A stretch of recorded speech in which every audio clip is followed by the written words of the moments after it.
Malaria is a public health problem where 95% of the population lives in areas that are malaria endemic. CDAC has come up with a mobile surveillance app aptly named Mosquit.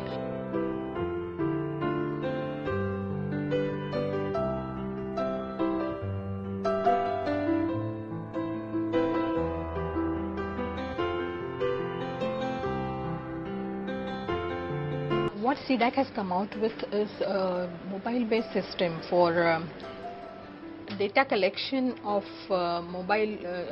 malaria patients and simulate the actual working of the ASHA workers in the fields where they go to each household and collect information about people having fever for more than a particular duration.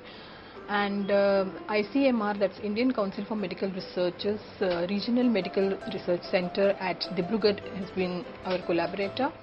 Surveillance of malaria cases takes up a lot of government resources. Moreover, as it is paper-based, the data is collated over 3 to 4 weeks.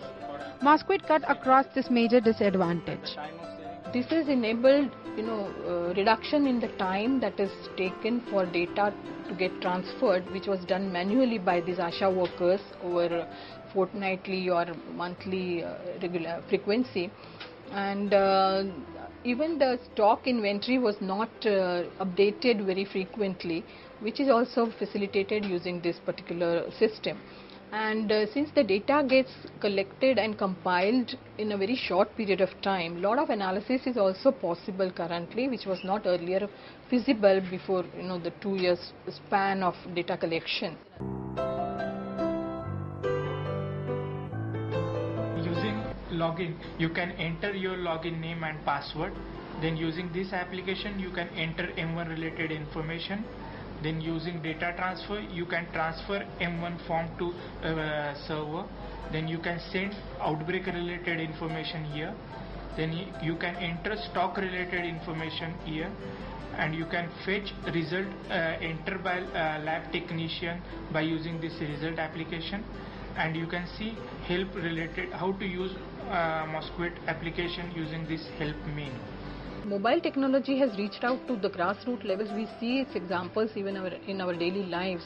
So I believe this is the way, this is perhaps the only way how we can do the healthcare delivery as well. This is one of the many applications that we can think of.